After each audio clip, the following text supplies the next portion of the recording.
of introducing Jake Ward. Jake Ward is a member of the Zeta class of Leadership Maine and a past recipient of the Ken Curtis Leadership Award. He's the Assistant Vice President of the University of Maine, Research, Economic Development, and Government Relations. Jake actively supports economic development projects at the University of Maine and in partnerships with many state and nonprofit programs. He sits on the board of the Maine Technology Institute, the Maine Manufacturing Extension Partnership, the Applied Technology Development Centers, the Composites Technology Development Center, the Bangor Area Target Development Corporation, and the Maine Composites Alliance. And I'm really happy to say, in a weak moment, I got him to join our board. He holds a BS in Mechanical Engineering and an MS in Ocean Engineering from the University of New Hampshire. So, Jake.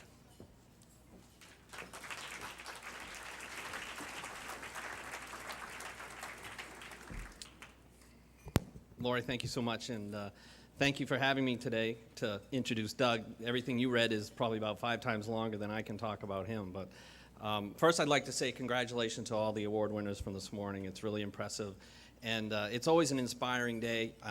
I'm very fortunate to get to work with those kinds of folks all the time, and the students and the young entrepreneurs, so I get to see that on a regular basis. But when you start putting it together in mass, it really gives you a lot of uplift for the future of the state of Maine. And part of what DougHall is here today to talk about is some of those opportunities. About 4 years ago, when the University of Maine started looking at doing a student innovation center so that we could try to get more students interested in creating and innovating and commercializing and basically creating their own destiny, not just to walk away and take the first job they're given, but actually try to stimulate their future. That's about the same time that DougHall came back to the University of Maine and said, you know what, I've got a lot of great ideas and we ought to try to do this together. So while his basic credentials are a Portland native, University of Maine alum in chemical engineering, a star inventor for Procter & Gamble, Doug went on to work with many, many large corporations and helping them develop new technologies, new ideas, new marketing ideas. And he learned so much in doing that, but probably one of the things he learned the most is that the individual passionate inventor is really the creative force that we all need to tap into. And so he's taken those learnings and applied it to small and medium-sized businesses, individual inventors and entrepreneurs, university researchers, and now has a systematic approach that really is a great opportunity for the future of the state of Maine and the future of this country. And the one thing you need to take away after this talk and you hear this is just how passionate he is. And that's the thing that is consistent through many of these small companies. It's the passion of the owner, the CEO, the employees. That's what makes things successful. So with that, I'd like to introduce DougHall. Thank you, Jake.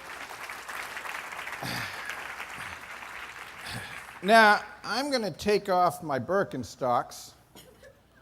And I'm not trying to do that as a social statement. I'm doing it because I'm a practical guy, born here in the state just down the way there at the hospital. And because I have a tendency to get a little excited. And I find that if I have shoes on, it's hard to feel the edge of a stage like this. I was up in Toronto and I gave a talk like this and I got so excited, next thing I hadn't taken my shoes off, and next thing you know, I fell off. But that wasn't the worst part. The worst part is if you watch the video, I kept talking the whole time. So it just helps me feel the edges as I do it. Now, this talk here today is not going to be adult, it's not going to be mature, and it's not going to be unbiased. Let me be clear about that. I have no intentions of being any of those things. I am a zealot for the state of Maine. It is in my blood.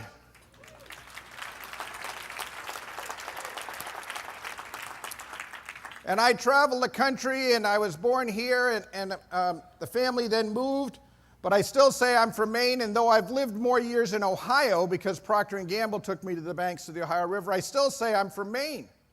People in Ohio say, why do you keep saying Maine? I said, if you were born there, you'd understand. And let me be clear, I'm also a zealot for the University of Maine. And let me just be that there's no doubts about this. Hazel, my grandmother, class of 29. Buzz, class of 54, my father. Jean, class of 55, my mother. Myself. And for some odd reason, they decided to give me an honorary doctorate and had me speak there. It's the first person to do a commencement address in their bare feet. A worthy thing. My brother. My sister. Now, I must apologize to the audience. I've been a bad parent. With my 2 daughters, I was adult and mature. I offered them the university and said they should do what they felt was right. I blew it twice. But with the son, I pulled out all the stops. Absolute bribery. Whatever it took. He doesn't have a piece of clothing that doesn't say University of Maine on it. And so I can say with pride that the 4th generation just started this fall.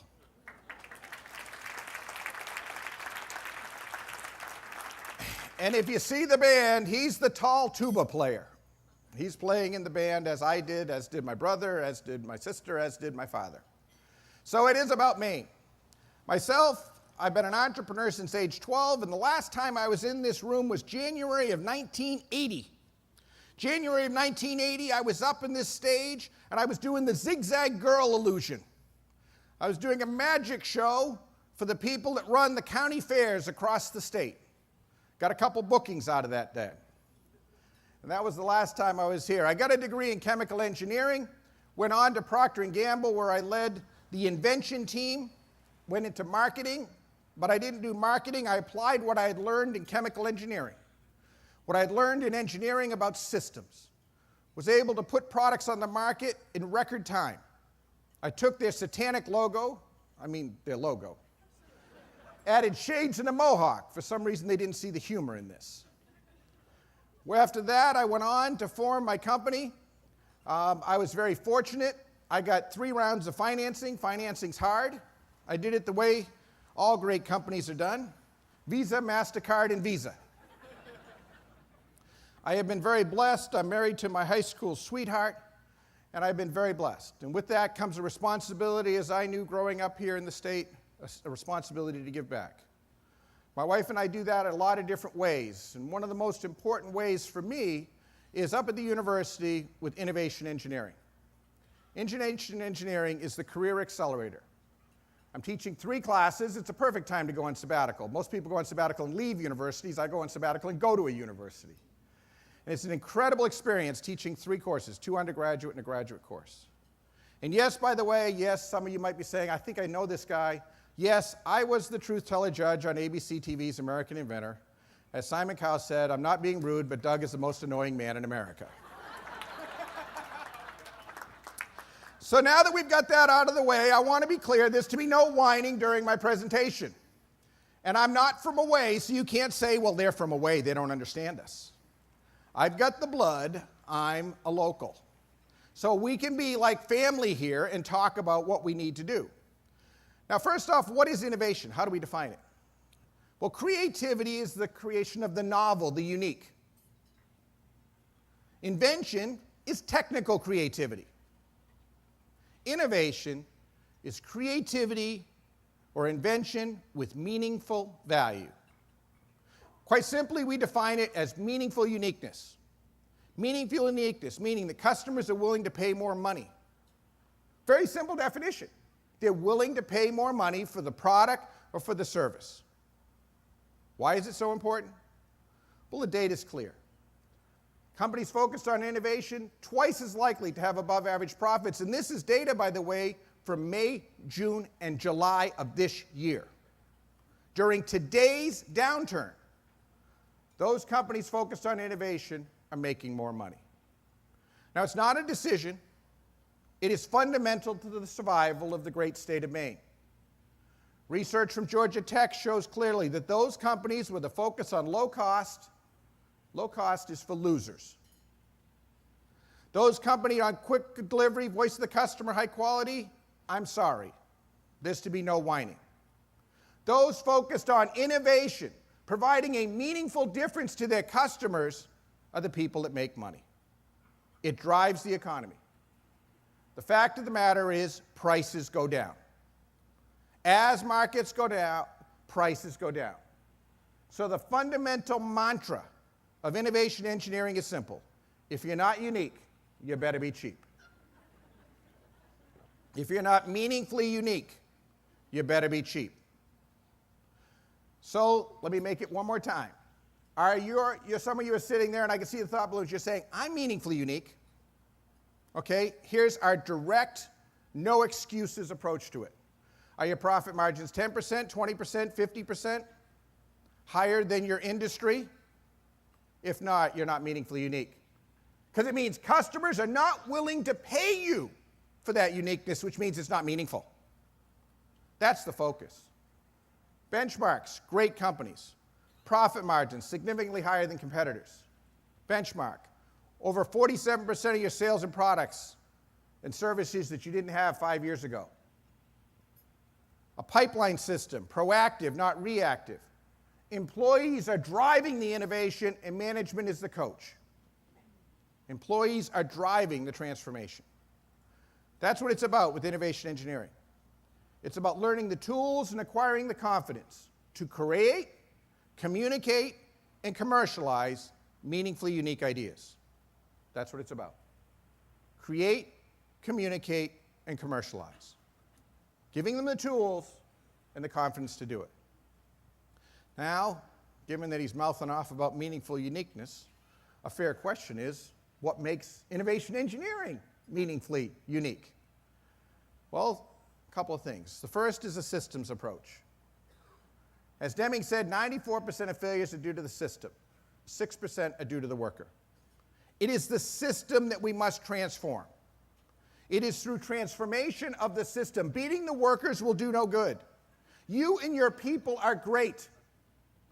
You have a native ability. There is a difference in Maine versus other states. There is a native ingenuity. I work with a job shop, and I talk to them. I say, well, my people can't do it. I said, let's go out in the parking lot and look at their trucks, see how they've tricked them out. Let's go look at their campers and see what they've done there. There is a native ingenuity in this state that is in the soil, it is in the water, it is in the air. There is a stubbornness and a pig-headedness that exists, and that's wonderful, because it means we're okay with going some other way. You can be weird as anything in this state. As long as you're genuinely and authentically weird, we're okay with it. It's them people from Massachusetts that put on airs that we have problems. Again, I'm a local, so I can say it. The fact of the matter is we have the ability to go do it. And when we put in a system, we double your odds of profitable success. Second thing is data. This is about engineering. In God we trust, all of us must bring data. This program of innovation engineering is not an entrepreneurship foo-foo stories of case studies of war stories. I'm not interested in that. It's about factual, statistical data like I learned in chemical engineering. Over 4,000 ideas were studied, looking to separate what separates winners from losers. We then turned around and looked in the academic literature to make sure there was theory to support the observations.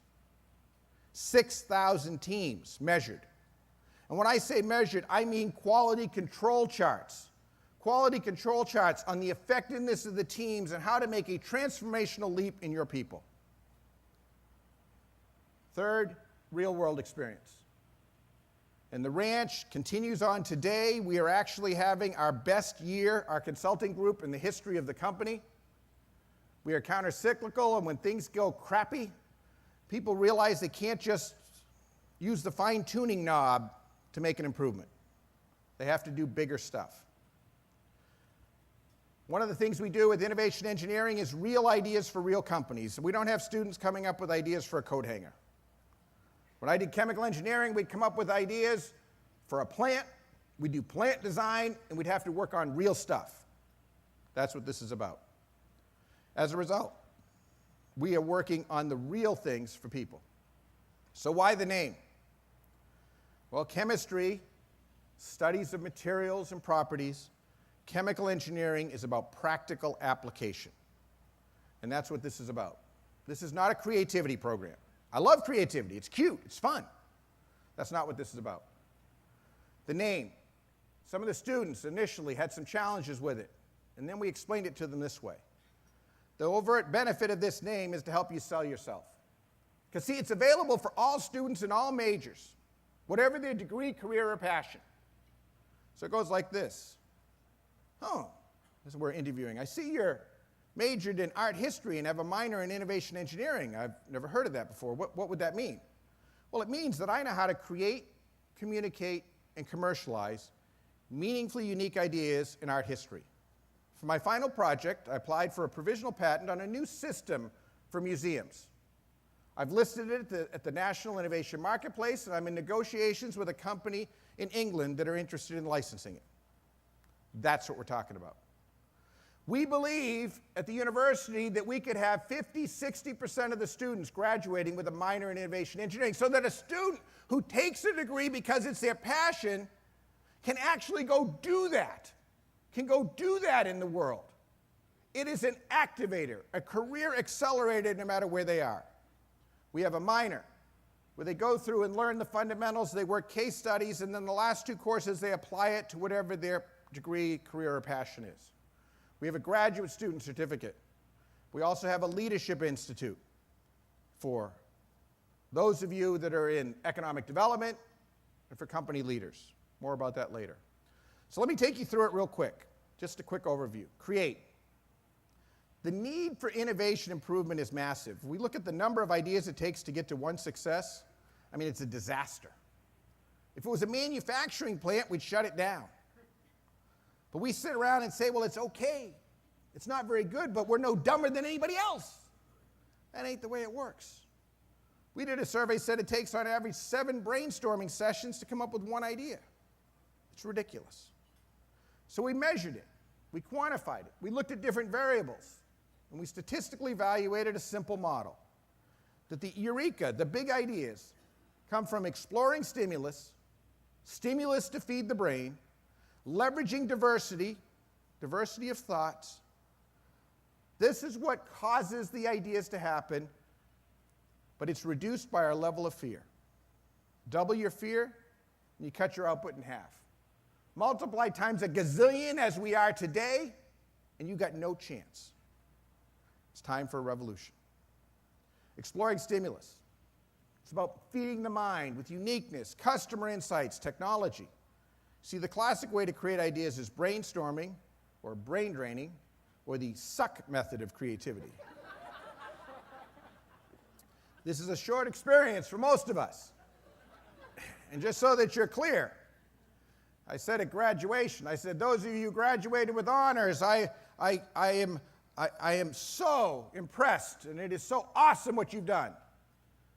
For the rest of you, you could end up like me, a 2-point-something, speaking at graduation.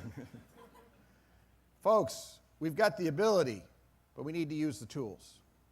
So what we do is we feed the brain with stimulus, and it sets off a chain reaction of ideas. So, quick example, you could have a blank piece of paper to come up with ideas for where to go on vacation.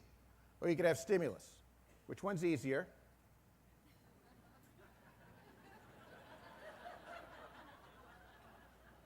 You get the point. So the idea is that we need the stimulus to fuel it. Now, we exponentially kick it alive by leveraging diversity. Bringing together different people. So if I have look-alike, sound-alike clones, and they see the stimulus of a rose, they see the same thing, beauty, beauty, beauty. Now, if I'm in the state of Maine, where it's not possible to get clones, because they're all weirdos and different, because individuality is a prized thing in this state, then one sees beauty, another one sees vitamin C tea, because rose hips are very concentrated in vitamin C and make for a cool herbal tea. Others will see rose water with the petals in the tub and the tango with the rose in the teeth. To paraphrase Tom Peters from the foreword of my 3rd book, leveraging diversity is not for wimps. If I have a team of 12 people together from the management of a company, I'll tell them, let me be clear. If all 12 of you agree today, 11 of you are a cost savings opportunity. That used to be a lot funnier than it is now. But damn it, it's true. You go look at an entrepreneurial startup in the proverbial garage or in the basement, and they're doing battle with each other. And then we grow up and we become adult and mature, and we become mentally constipated. Those of you who are first generation who started your company, you know what I mean. We need to get back to that startup mentality. Now, the way we teach students about diversity is, again, we provide a discipline to this.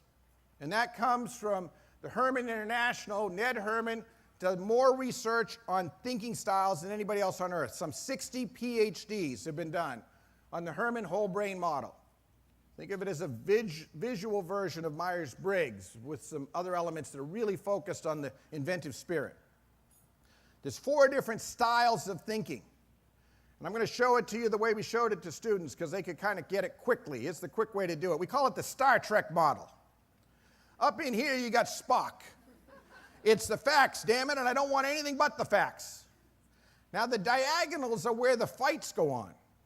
And so who would be on the other side? Who does Spock fight with more than anybody else? Well, that would be the doctor, where it's about emotion and heart and feelings.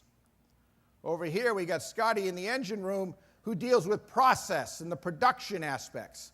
Up here, we've got Kirk seeing the big picture vision, telling him, Scotty, I need more power. Captain, I can't. We're going to blow. Doesn't matter.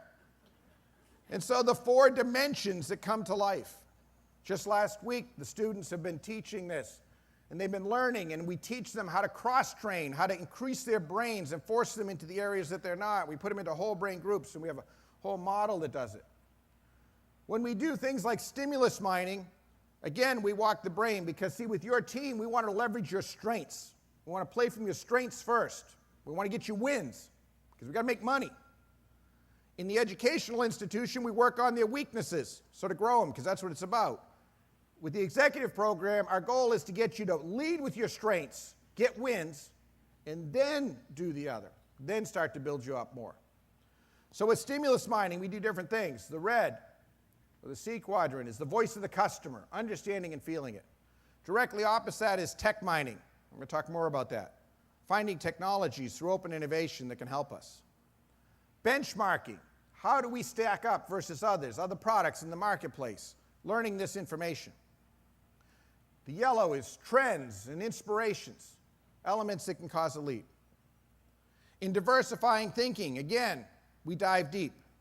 Group ideation, Osborne brainstorming, as well as the Eureka method, which is a much more focused, business-focused version of brainstorming, where all ideas are not good. Some ideas are stupid.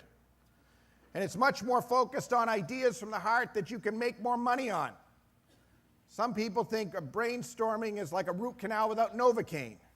We have to listen to stupid ideas. For some cultures, it works. For those that don't, the Eureka method is sort of a system for left-brain cultures that is much more comfortable and much more usable. Doesn't matter. We teach them both. On the other side is logical leaps using the TRIZ system.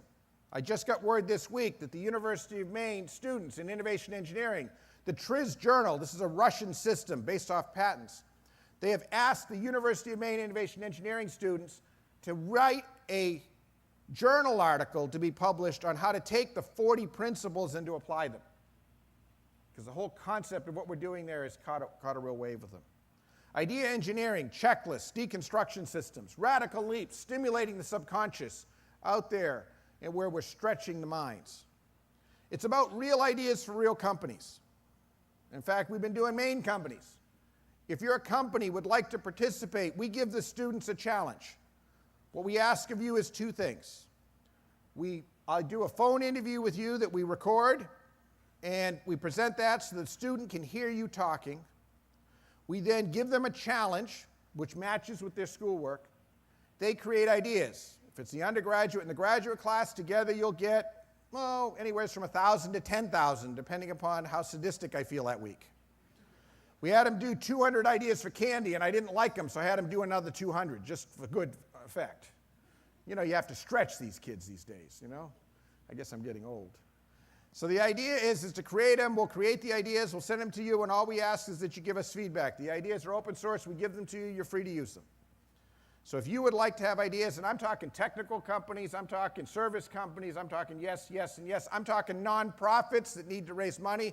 The National Wildlife Federation has got a really cool case study that we're putting together to help them with wildlife. Please send me an email. We are looking for them right now. Okay, communicate.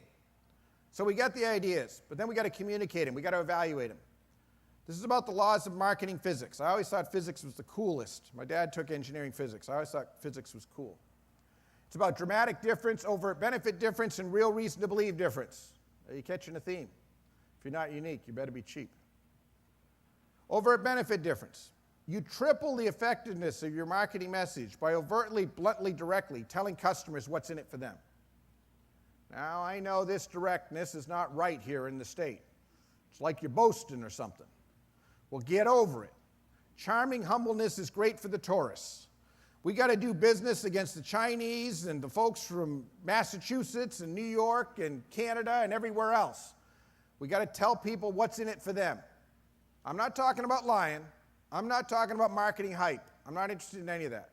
I'm talking about meaningful messages of how we'll make an overt benefit advantage to a customer. Features are not benefits. They're the facts, the figures, the technology. I'm talking about answering the question from a customer perspective, why should I care? Why should I care? Will your product or service make me smarter, faster, healthier? What are you going to do for me? You want my money? I'll give you my money.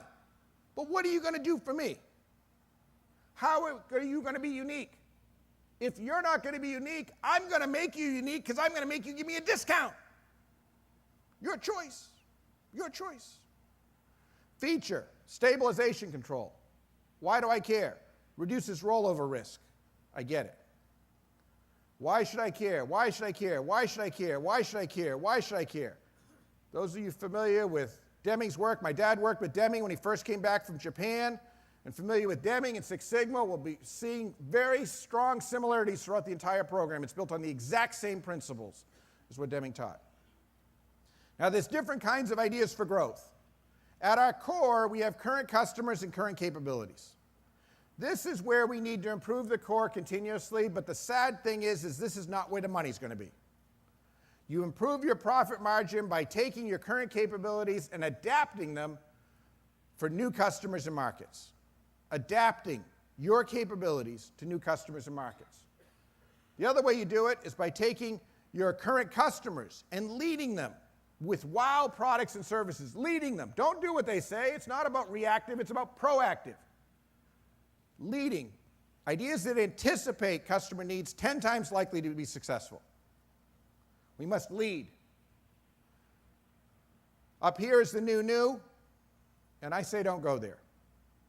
I'm not interested in that. You have something within your current capabilities and your current customers that we can leverage because we are here about making money. I'm not here about dice rolling and gambling. That's not what it's about. This is about engineering. Engineers don't gamble. Besides, the new takes time. On average, it takes 6 years before you take takeoff, and that's not the way we do it. So let's go to the company. And so here's the way it works. Here's the perpetual profit cycle. We take our current capabilities, we adapt them to new customers and markets. New customers become current customers. We then take those current customers and we lead them with new products and services. This then takes us back to new capabilities that we can go around again. This is the innovation engineering perpetual profit cycle. This is the discipline we want to apply to get you working it. So, now you might say, well, that just sounds like you're thinking small. I want to think bigger. Okay. So let's take a company that's really big at this. Let's take Apple Computer. Apple Computer turns around and they have this iTunes software which they buy from somebody else, open source. They take this software and it's pretty good, and they go buy the iPod programming and the interface, because that's the way you do it. When you're a startup, you beg, borrow, and steal. And so they partnered with somebody else to get that. They turned that into an iPod that got new customers.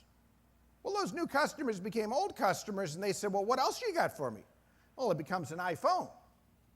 And the iPhone creates all these widgets that opens up new platforms. And soon we'll see a tablet which takes us into a whole new place than we've been before and opens up new markets. If it's good enough for Apple, it's good enough here. I don't want you gambling with your company. I am not interested in that. Instead, I want to take and apply difference. Now, this gets a little trickier, though, because when we get to new customers, it gets harder. And as we move to new customers, it becomes harder because we have to adapt. And even though we've been doing it this way for 30 years, now we got to change our marketing message, and we have to change our product. So let me tell you a story. Comes from Oklahoma. A fellow by the name of Stewart owns a company called Cook Shack. Cook Shack makes barbecue cookers. Now, I'll be honest, they sell these to people who compete in barbecue competitions. And these are weird people. I mean, they'll drive like 1,000 miles to win a $100 prize. You got to wonder. Smoky pit all weekend. Yahoo! So Stewart came and he said, well, Doug, I'm having trouble selling my cookers. I said, well, what makes you great? He went, blah, blah, blah. I said, why should I care? He says, they're made in America. I said, I've seen 3 other people that make them in America. Big whoop. I said, what makes you great? He went on and on and on, and I said, so you ain't any good. You're just the same old crap as everybody else. You're just a commodity. Well, he was the owner, so he got rightfully really PO'd at me. And that's the polite way to say what he said to me. You blankety blank. Well, sure enough, when we finally got to the root issue, we figured it out. He said, well, hell, I win all the competitions. I said, what do you mean? He said, oh, yeah, our people win. We've won the last national championships the last 10 years in a row. I mean, probably every single weekend we win. So I got on the computer. He said, what are you doing? I said, I'm going to your website. What for? I said, I want to see the champions. Oh, you won't see those. I said, I want to see the list of the champions, if not the pictures. You won't see those. I said, is this champion thing a secret? You catching my drift? I said, you got 24 hours. You get one up, I'll buy one. Sure enough, he got it up. Sends you to the winner's circle, over 1,000 wins. Well, damn. If you want to compete in a barbecue competition and this is the one the champions win, what are you going to buy? If you're a barbecue wannabe champion, you got to buy Cook Shack. I get it. I get it. Well, I'd kind of irritated him a little bit. And so he then said to me, Doug, so if you're so smart, what about my electric cookers? I said, well, just have a champion do it. He said, I can't. I said, well, what's the difference? Well, he said, you know, you got a wood-fired one, the classic one, where the wood provides the heat and the smoke. In the electric one, electricity provides the heat and wood chips provide the smoke. Yeah. So what? So it's a little newfangled. Have just one of them champions. If you have to pay them, have them use it in a championship and win some. He said, I can't. I said, well, just tell them to. He said, I can't. You're not understanding. I said, what's the matter? He said, they're banned. They're illegal. That's a problem. I said, you're telling me you can't use an electric cooker in a barbecue competition? He said, nope. I said, I got an idea. He says, what's that? I said, how about if we sell them to people who don't compete in barbecue competitions?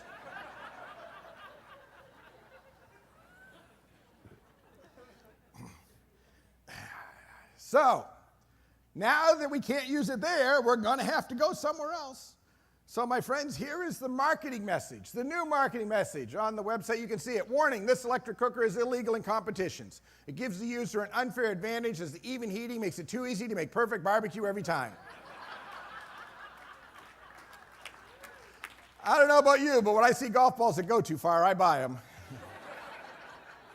And I've been good for it. I bought 2. In fact, don't buy the cheap one. Buy the good one on the right. It's got a cord. It goes right into the ribs. If you screw up when you're going kayaking and you don't get back in time, it cooks them and then it puts it to a holding temperature. You can't mess it up. Okay, simple idea and a funny story.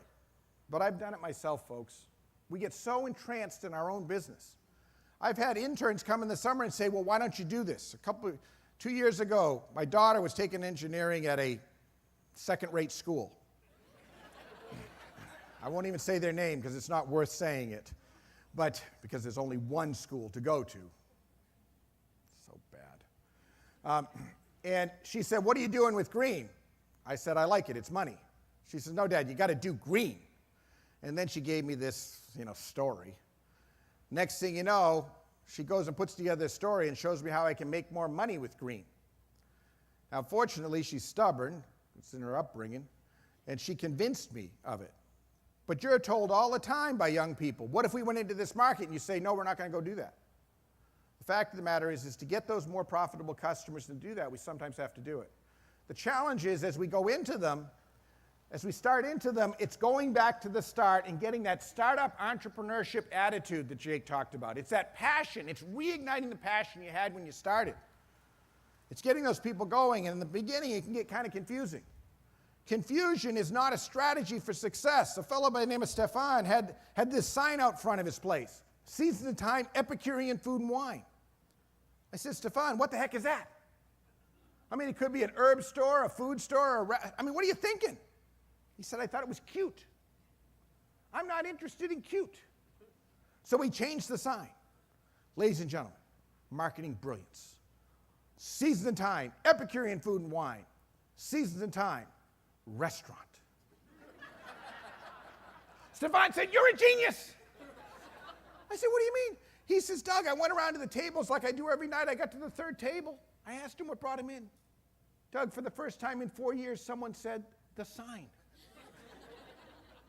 Confusing our customers is not a strategy for success. So Stefan did well. So well at dinner that he started to go after lunch. He put together a lobster lunches, $9.95, a great value. Went from 3 to 100 cars a day. Business was great, so great that 2 doors down, Don Groom cloned him. Lobster Festival, $9.95. Now you see, benefit gets customers excited, but what we call real reason to believe closes the sale. Proof that you can deliver on the benefit. I said, Stefan, what about reason to believe? He said, I didn't think it was important. Well, you be the judge. We added to the sign. 3 chefs, 3 years, world cooking competition medalists. Of course, he also insisted on saying the original. I said, Stefan, it's only been 3 weeks. Where are you going to go? Game, set, match. Okay, it's a funny story, so pull out your business card. Pull out your business card. I promise you there will be no embarrassment. I will not call on anybody. It's for your own good. Pull out your business card. If you don't have a business card, take a piece of paper and write down what's on your business card. As you get your business card out, I'd like you to take a pen. And I'd like you to circle the overt benefit difference on your card. Just go ahead. Go ahead, circle the overt benefit difference. We are the first, we are the only. What is it that you do that no one else does? What's on the card? Of course, you're proud of this. You've spent a lot of, oh, you don't have it on the card. Okay, well, maybe the printer let it off. So go ahead and write it down. Write it down. Write down what it is. You see, folks, here's where it starts, right here. If you had Tom Peters here, this would get ugly at this point. Because he would go around the audience looking for somebody that says boss, president, CEO, big cheese. He'd make him write it on the card, he or she. He would then call the office and say, I'm holding your president right here. He's told me what makes you great. You tell me.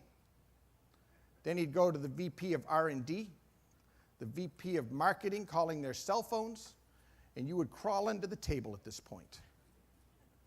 You see, Ben Franklin said it well. Fish stink from the head down. It's up to you, folks. You're the leaders. Defining that, I'm just being honest. What is this? You cannot outsource this thinking. It is not outsourced. You have to define and you have to take responsibility for what is it that you're great at, and that needs to have mind-numbing clarity. And I'm not talking about advertising. I'm talking about your service people. I'm talking about your development people. I'm talking about every person knows the singular purpose, because overt benefit, my friends, is about the mission and the reason you exist as a company. It is your purpose. Deming talked about constancy of purpose. If you're at Volvo and you're designing and you're way down in the infrastructure and you can save some money but it might hurt safety, are you going to do it? No. What is the purpose? You had it at the start. You've lost it. Our goal is to bring it back. To bring it back so that it's fun. That it's fun. Here's some cards I didn't understand. PCMS data fit. I mean, what the heck is that? Or I am tech. I am happy for you. Or E-knowledge, for people who want knowledge about the letter E. The challenge is the more dramatically different we get, the greater the confusion. Look at this one. A stable aqueous barrier coating composition includes prolamine, cold water, insoluble polymer. Anybody excited yet? How about this? The first biodegradable fast food sandwich wrap that provides grease protection without the chemicals that have been found to cause cancer. I get it. Finest quality faucet available, made from heavy cast brass patterns, copper tubing with stainless steel and aluminum. They're the best available. Okay, pretty words that say nothing. Nothing. Marketing is too important to be left to marketing people. Equal opportunity. Product development is too important to be left to product development people. We must hang together. We'll all hang separately. So I said to the owner, I said, so why the hell do I care? And again, we finally got to it. After we dug why deeply, we found that their industrial water faucet provides 2 times greater flow and installs in half the time. Half the time, double the flow. See, research finds that you need to be able to write so a 12-year-old can painlessly understand your idea. Now, some of you out there are in a technical space, and about now you've tuned out and you've said, this is this cute marketing thing, and, well, that's not me because I do manly shit.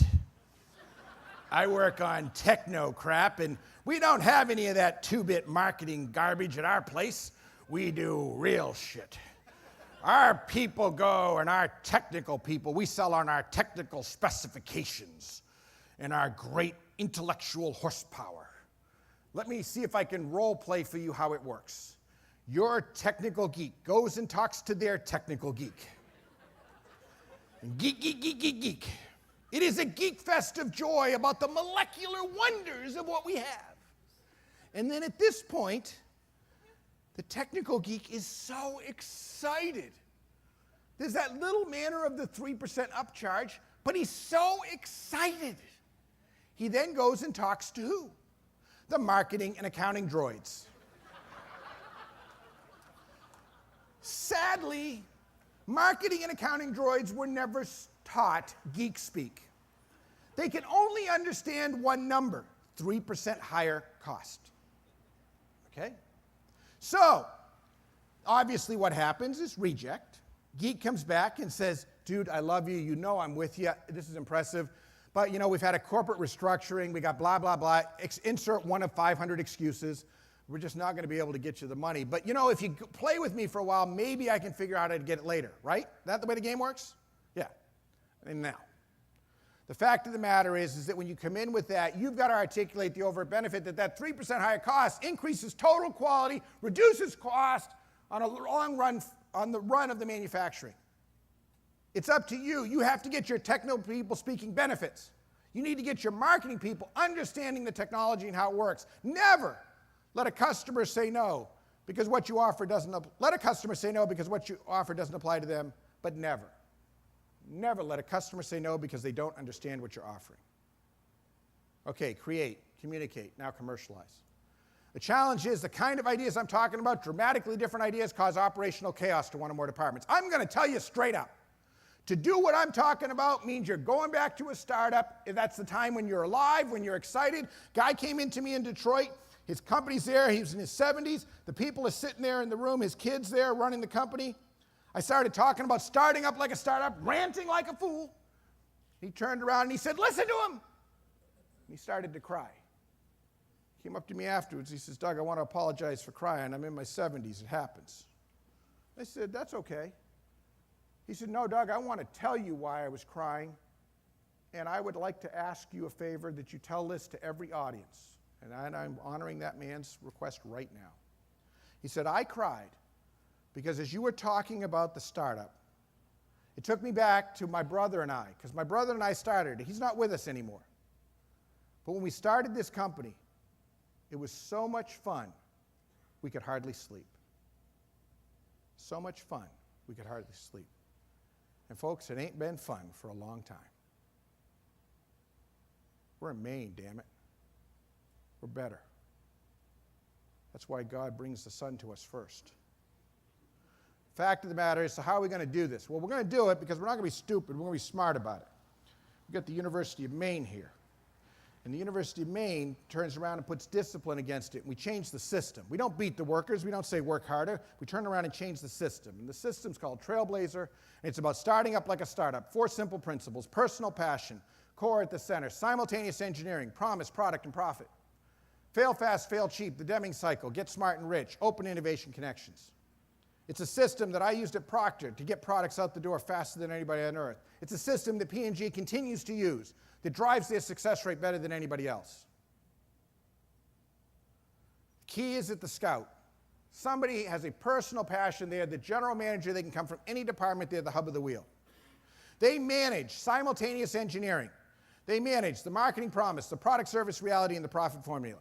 Because see, the way innovation happens is you get the promise right, you go try to make the product, it's okay, but you can't afford it. Go to jail, go directly to jail, do not collect $200. You start again. You get something you can afford, you can make the product, but nobody gives a damn about it. You go around and around, you keep juggling it until it works. It's not a relay race approach that we're talking about. Success with innovation is about playing whack-a-mole. It's about playing all of these dimensions, and we've got to teach our people to get out of their silos and to think about this. We focus first on death threats. Now, I want the employees leading this, your future leaders. It's a management development program. I want them doing it. But you have a very important role. Your role is to identify death threats and to provide coaching. We need to move to the next level of our management. You have to use your view of the long side and to identify the death threats. And every 30 days, the Trailblazer Scout goes out and recommends yes, no, yes, but. Yes, we should keep going. No, we shouldn't. Yes, we should go, but we should change. And 80% of the time, if they're doing the job, they should change. Procter & Gamble uses the same system. As Lafley says, teams like to address easy issues first. At P&G, we have flipped the sequence. Teams must identify so-called killer issues, problems that must be solved for the innovation to succeed. And the way we do this is to apply the Deming cycle. Deming, the guy that went to Japan, that recreated Japan after World War II. It's called the scientific method: plan, do, study, act. Or as I say, fail fast, fail cheap, get smart and rich. It's about rapid cycles. The old world, the way we reduce risk: plan, study, study, study, study. In the new world, it's about rapid cycle learning. 7-day cycles, maximum time. 7-day cycles. Other courses in entrepreneurship, the students spend the entire year to do one thing. In our case, we have them do it in a week. Hell, the earth was made in 7 days, 6 days, and then God rested. So how hard can it be? Rapid cycles of learning is what we need to push people. We need to teach our culture to do that. One of the ways that we do this is through open innovation, which is connecting with people on the outside. Every single one of these products came from an entrepreneur. There's never been a better time to be a small business than today. There's never been a better time for the state of Maine to be an incubator of innovation than today. With open innovation, we're able to do it. P&G's gone from 20% to 50% of their products coming from the outside. Now, the problem with a lot of technical innovations is inventors speak technology and patents, and companies speak products and profits. So the U.S. Department of Commerce, NIST MEP, came to me and asked me to build a system. I then turned to Jake and the University of Maine, where at the University of Maine we piloted the first program where we turn around and we translate the technologies into English. The very first was done in Orono at the Innovation Center. That's where it all began. This program goes on, that we translate, we value, and we provide access to helping people connect. This program's gone on to become the United States of America's national innovation marketplace, and if you go to the website, you can see Vice President Biden announcing it. Also within that, 4 states in the nation have taken a leadership role, and I'm proud to say that Maine is one of them, where we have a Maine Innovation Marketplace. At the Maine Innovation Marketplace is where business opportunities can be found, understood, and valued in 2 minutes or less. We're talking about innovation offerings as well as needs and wishes. Things that you need to grow your business. Things, wishes that can help you make more money. The kinds of things that if you had that technology, a customer would be willing to spend more money on it. I'm talking about where you want to purchase them, manufacture them, do development on them, distribute them, or invest in them. Again, we provide discipline. Last week, The 292 class, the commercialization class, learned the Fort Whitlock decomposition sales forecast. Fortunately, you don't have to go through that. Students do. We have it automated in the system, and we've created a flight simulator for innovations. The system's built off a research platform called Merwin Business Simulation. If you watched closely, you saw that my father's first name is Merwin. He's always hated the name, so he went by Buzz, except now it's a business. He wants a royalty. A bottle of 25-year-old Macallan seems to be working so far. Every innovation, you're not going to see geek speak, you're going to see it in plain English. You're going to see a sales forecast that shows what's it worth, the development status, the proprietary protection, time and cost of first sale. On page 2, you're going to have total transparency of why should I believe you. 3, what-if scenarios. 4, what's a fair market royalty thanks to the Kauffman Foundation. And 5, for other countries. Now here's the cool part. Not only can you see this in the marketplace, but your innovations with our good friends at Maine MEP and through the university services, we have the ability to make this available to you for your company so that when you're looking at something, you can use it. Companies using this and who are taking these things and posting them, 20% of them are either getting funding or getting a contact with another company within 6 weeks. Because America and the world is desperate right now for innovations. So whether it's bringing it to your board, taking it to your banker, this kind of information turns innovation from some goofball thing into a hard engineering science. We got validations galore. Okay, so that's the rant. But you know, I'm not one to just go talk about stuff. And Jake, if I could just poke at one little thing you said.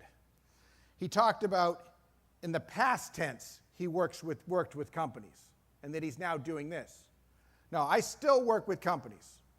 We charge $300,000 for me to work with them for 3 days. It's a great country we live in. I'm $50,000 to speak, $100,000 if I come up with ideas. And when I can't do it, don't listen to me. If you can't do it, no reason to listen. That's my deal. So, what are we going to do about this state? Well, one thing we're not going to do is we're not going to stick our head in the sand. Here's the deal. These are better numbers than you've heard, but the Kauffman Foundation's a big, they fund us and they help support us. I pulled up the Kauffman data and it says Maine's 28th in the nation for innovation. But the more painful part of that is when it came to economic vitality of gazelle companies in fast growth and a culture to go do it, we're 42nd. And I'm telling you, it's just not right. It's not right. Damn it, the people here are better. I know them. We got the ingenuity here. We got it. It's time to use it. Time to come together to do it. So we got a couple ideas. 3 of them, in fact. 3 very specific things. And when I say we, I mean the Foster Student Innovation Center at the University of Maine. When I say ideas, I mean the Maine MEP.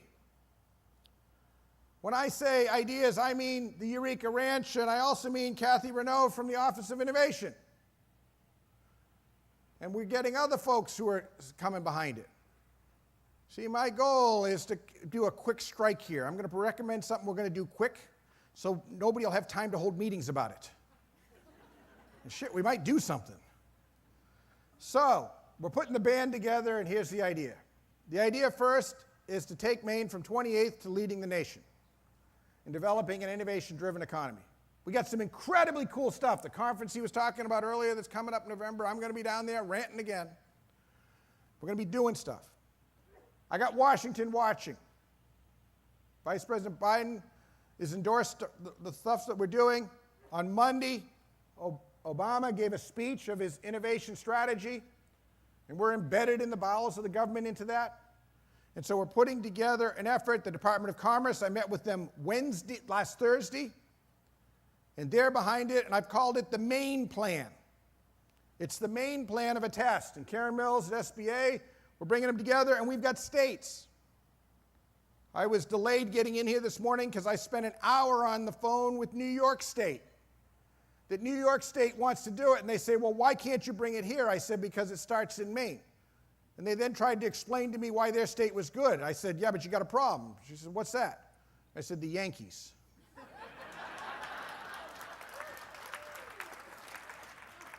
And I want to be clear about something else. You know, I had this idea of innovation engineering for some time. I went to Ohio State, one of the biggest schools in the country, in the state where I happened to have the ranch because P&G took me there. I went to Ohio State and I said, I'd like to do innovation engineering. They said, well, that'll take 5 years.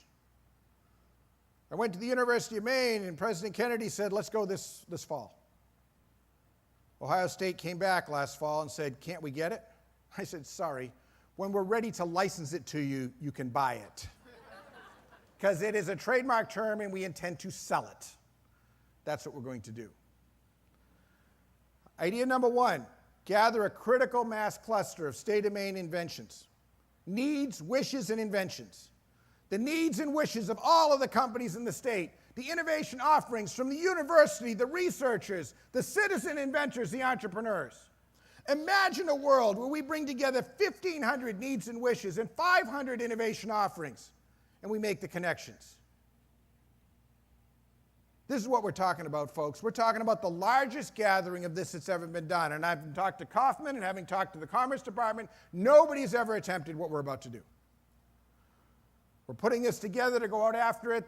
Fortunately, the University of Maine Alumni Association has a spectacular marketing system, as those of us know who they try to get us money from all the time. Well, we're going to turn that to good. Well, Jake, I didn't mean that that was bad when they do the other, but you know what I mean. 80,000 Maine alumni are going to get 3 one-minute videos talking to them about how the University of Maine wants to help them. We're going to gather all of those needs and wishes, needs to grow their business, wishes that if they had that technology, a customer would pay more money. We're going to then get the faculty together, we'll get life sciences together, engineering together, and we're going to take the brilliant brains that we've got at the university, and we're going to come up with solutions and ideas and take them back to the companies. The largest ever attempt to pull this together. Our goal is to get these in, a ton of them collectively, by January 1. Our goal is to get 200 profitable connections to grow companies by the end of the year. It may seem like not much, but we'll be ahead of MIT if we pull this off. We'll be #1 in the nation. That's what we're going for. We're going to work smarter, not harder, by using the systems. Idea number 2, educate Maine business leaders and future leaders in how to lead innovation. Innovation Engineering Leadership Institute, a 3-day program for CEOs and direct reports, for economic development leaders, for municipal leaders, for state people and their direct reports, for startup entrepreneurs and startup wannabes, as well as researchers. We just met with the biomedical sciences group, and they want to get education. The idea is a program of 3 days, highly intense, where you learn and apply it to your business, where we turn the CEO into the Chief Innovation Officer. Our goal is to get half the companies of this foundation. My friends, you are the state of Maine. You are the state of Maine. It is up to us to lead the state of Maine. Goal is 200 researchers by April 1. I've always thought that was a good day. It's kind of a holiday at the ranch. We give people the day off. April Fool's Day is a good day. Goal is 100 companies actually taking action with an innovation pipeline by July 4th. We're talking about getting serious. We've got next week I speak to the SBDCs. Maine Technology Institute is working with us. I mean, the idea is to just bring it together. So, there's to be no whining at any time at this course. It's 3 intense days, 7 a.m. to 10 p.m. If we're serious about it, we want to make more money, that's what it's about. There will be a token charge. It will be posted on the website on Monday. By the way, ignore the price. That's for them from away. It's always good to make money on them from away. We have 3 dates, January 27 to 29, February 24 to 26, or March 24 to 27. For details and more information, so to sign up, contact Renee Kelly at the Innovation Center. I'll leave that up so you have time to write it down. The goal here is to jolt this. This is called the Maine Plan. And this is a plan to turn around and see what happens when we take a state and we jolt it. we get a critical mass of ideas, a critical mass of needs. I mean, you know, this creative economy and stuff, I love all that stuff. But I'm an engineer. What do you want me to do? What steps do I do? This is a tangible step. We need to get these in. And then we got to educate people so they can use it. Maine will lead the nation. Maine will actually lead the world. We have people from Scotland, people from the UK, from Canada, who are all interested in what it is we're about to do. And so we'll have some visitors. They'll pay full price, by the way. We always like to have tourists. Idea number 3, Innovation Engineering Summer Intern Program. We have some incredible students who have gone through the Baton Death March. The course was thought to be easy. It isn't anymore. As we're drilling them, Margot's here, who teaches it with me, who leads the academic programs. And I'm telling you, we're pushing these kids, and they will be good. I promise you, they will be good. So you can hire an expert next summer, and NIST MEP last Thursday committed to help with funding of interns. If it's a manufacturing company, we can get you an intern in there to help you jolt some ideas. So after you've been trained, we will have somebody there to help. The Maine MEP and others will be available to be able to help you sort of create the implementation in your company. At the same time, the Eureka Ranch, we are going to provide funding. I can't let the government get ahead of me. So we will be providing funding to help fund the students, so to help with the cost. To help make that happen. Again, contact Renee. We will not have you have a student if we don't think they're good. So we'll give you students that can help. So here's my promise. I promise to teach you a system for making a step change improvement in your ability to lead the creation, communication, and commercialization of profitable growth through innovation.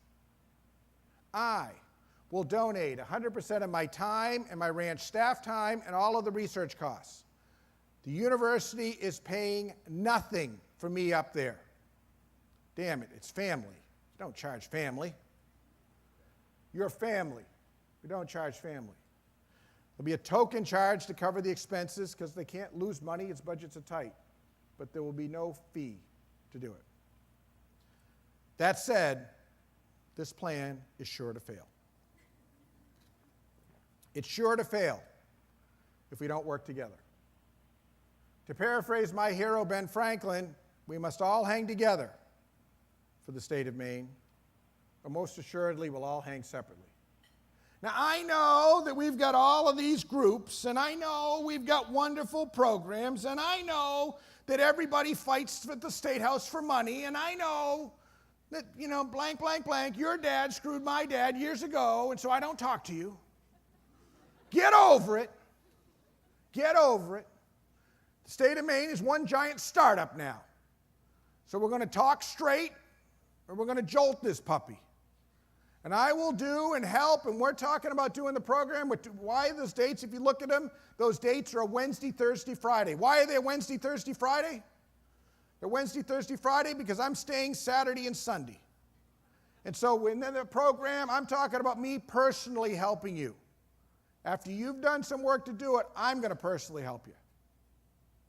If you did out the day rate, this gets pretty expensive.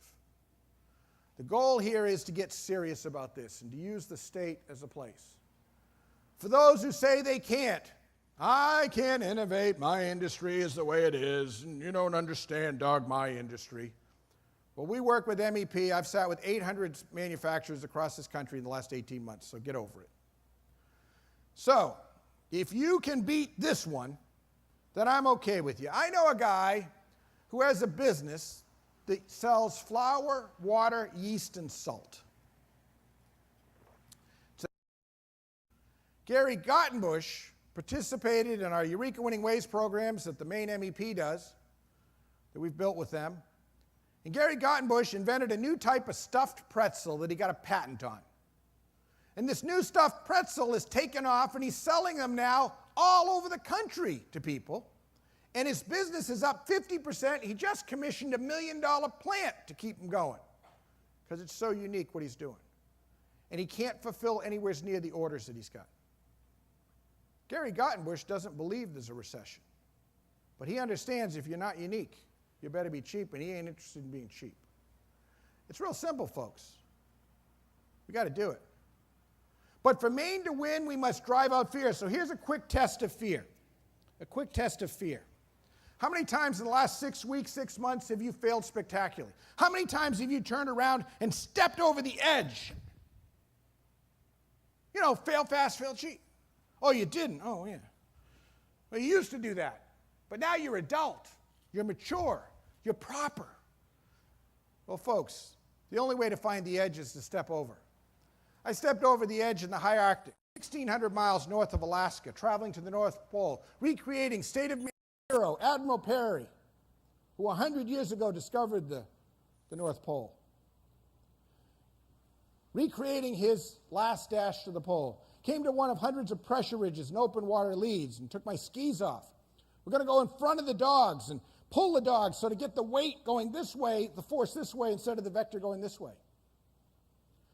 Got ready to go across and it was getting sloppy. It's a black ice. So I moved down to the right and I turned around and leaped, and when I leaped, it broke away and I went swimming. People say, Doug, what's it like to swim in the Arctic Ocean? It's not what you think. My first reaction was, damn, this is warm. I mean, I'd gone from minus 40 to like near 32. It was like a heat wave. Then my second thought is, you got like 5 minutes to get out before you die. And then being a bit of a mathematician, I thought, well, is there a plus or minus with this? I mean, how do they know this? So I swam over to the other edge as fast as I could, and as I started to pull myself up, I saw my teammates frozen in fear. Only, instead of coming towards me, they were moving backwards. Because you see, it's just like you saw on Bugs Bunny. When the ice cracks, she cracks in all directions. I said, wrong way! The next thing you know, I'm gurgling again. I swam back over and I started to pull myself up, and as I did, I felt a ski pole and grabbed on, and somebody had risked himself and come spread-eagled out on the ice and was pulling me up, and it was 69-year-old Corky Peterson, the oldest man to go to the pole. I said, Corky, thanks. He says, Doug, don't mention it. In fact, I'm a little embarrassed. I said, why? He says, Doug, well, the truth is, for the last 3 nights, I've been dreaming I was going to fall through the ice. So when I saw you fall through, I actually felt pretty good. And then I felt bad. And I figured if you died, I would never live it. I said, thanks, Cork, for feeling that way. So I got out and I rolled in the snow. And at this point, I'm standing literally encased in ice. At this point, I have 2 choices. Change my clothes, guaranteed hypothermia, finite but real chance of death. Or turn around with no feeling in feet or in hands, against all will, ski to increase the heat from within. Well, I skied, and I made it. And I'd like to say it was because I had great intestinal fortitude, but I have teenagers who would say that that would not be the case. And a wife who tattles on you. No, it wasn't because I had great strength to do this. It wasn't because I'm a great explorer. No, it wasn't any of those things. I had an advantage. The same advantage you have with doing innovation and turning around and making a statement that says, damn it, we're going to make Maine the best, and our company's going to lead. We'd failed fast, failed cheap. We had to voluntarily ski through a hole in the ice in Minnesota, and if we panicked, we had to do it again. I know this because I had to do it twice. When you fail fast, fail cheap, you open up your mind to go do it. Folks, left brain, right brain. We teach students the right brain. First, the right brain. The secret to success. Jim Kouzes is on my radio show. I wrote the book Leadership Challenge, a spectacular book. I said, Jim, what's the secret to success? We called it the 30-second guru. It used to be the 60-second guru, but we got bored, so we made him say it in 30 seconds. He said, Doug, I can tell you in one word. I said, what's that? He said, the secret to success is love. Love. Love your business. Love your industry. Love your people. Love your community. I said, Jim, you're talking passion? He said, no, you can fake passion. I'm talking about authentic, genuine love. Okay, that's the kooky right brain version. Now let's deal with the left brain version, the logical version. A fellow by the name of Scully, a professor out in New York, did a study. He took college students and asked them what they wanted to do with their life. Majority of them were going to get a reputable job at a reputable firm. They were going to do something to make money, and then they were going to do their passion. And then there were the weirdos. Half of them were going to start their own business. Dad was disappointed. A quarter were going to take a job that paid less money.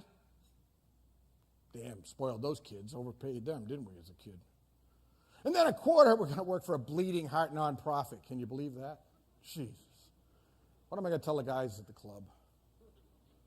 Well, Scrawley check 20 years later is for the number of millionaires. I'm not saying this is the definition of success, but this is the left brain logical, so we're going to stay factual. Out of the first group, there was a millionaire. Out of the second, there were 100. You see, it's the same, folks. When you started the company, when the company was started, there was a passion and a root that said, damn it, we're going to win and we're going to go do it, and we need to get that spirit back. That is a state of Maine spirit. That isn't a Connecticut spirit. That's a Maine spirit. That's what this state's about. I bring you good news, my friend. Innovation success is not random. There are reproducible engineering principles that, when applied with diligence, can dramatically, measurably increase your odds of profitable success. Now, some of you are going to have to go back and you're going to have to go talk to boards and partners and brothers and sisters and bosses. So, I want to arm you with this. What if nobody listens? We got three choices. The first is what Churchill said. Never, ever, ever give up. Fight to the death for the righteousness of Maine. You don't want to do that? Sit down, shut up, sell out, and don't whine. Because if you're not willing to fight, I ain't interested. You got a third issue. Walk. I did this talk down in Arizona to an aerospace company that was going through some troubles.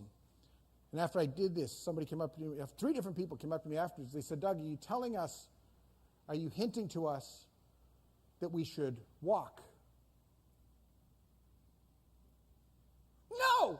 It's a trick question, damn it! There's only one answer. It's your freaking life. Fight to the death. What do you want to be for your kids? Do you want to be a hero? Do you want to be a hero to your company? To your community? Or do you want to whimper away? Folks, we got to do it. Let me tell you the story of the turkey. One more time. The turkey's born and lives a nice life. It lives a wonderful life. It's fed every day. It's taken care of. It's not like the mice and the rats. It's taken care of. And everything's good. Just like some of you are saying, I'm okay right now. I don't need extra profits. I don't need a raise. I don't need enough money to pay for my kids' college. No, I can just stay muddling through the way I am. Well, ladies and gentlemen, for those of you who think that you're okay, I remind you of the turkey, because the turkey feels that way too. And then one day in November, it gets really crappy. Now, some will tell you that the state of Maine, parts of the state of Maine, have not been hit by the recession, because we're always in a recession, so we can't tell the difference. Wrong answer. Wrong answer. Ben Franklin's my hero. As he said, as long as I have known the world, I have observed that wrong is always growing more wrong, and that right, however opposed, comes right at last. But we must take personal responsibility. We must take personal responsibility. I'll end with my favorite quote from Franklin, a quote that's so important to me that when I'm laid to rest, it'll be carved on my tombstone. As Franklin said 200 years ago, up sluggard and waste not life. In the grave will be sleeping enough. Up sluggard and waste not life. In the grave will be sleeping enough. Deep inside all of us is a little voice that, if we listen close, tells us what we should do and what we must do. Folks, it's time to listen to that voice.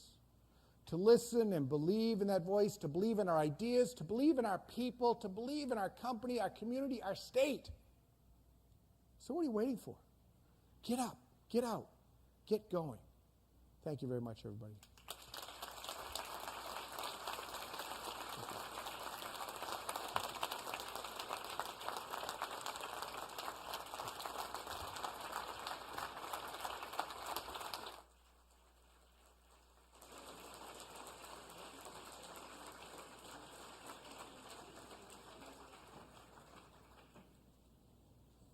Doug's agreed to take a couple questions if anybody has any.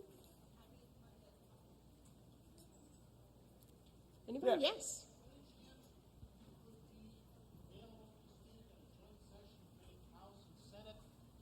In early January. Yes. I don't mean that in a negative or kind of cynical way, but I think they and every elected official in Augusta should hear your message. We had it. The question is, the folks in Augusta, we had a group came through the university. I was there, and I will tell you that here's my view. My view of people is 94% of the problems of the system, 6% is the worker. I believe that elected officials and all people are there to do the right thing. They don't have the tools to go do it. And we need to bring them the tools. And if we come as a unified voice, if I could sit there in January and say, look what the state of Maine businesses have put together. Look at the innovations that they've got. We've got their needs and requests. Here it is. And me in my typical way, I would print it out big paper. These are the needs that your companies have. This is what we need. This is what we have at the university. How can you help us accelerate that? How can you help us accelerate that? I would be more than happy to do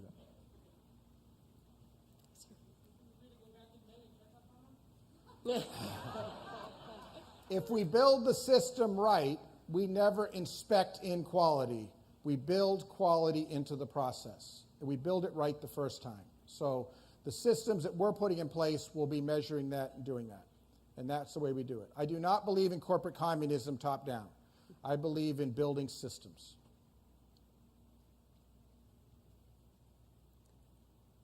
Fantastic. Doug, we have a present we made up for you of your home city. Oh, wonderful. Thank you.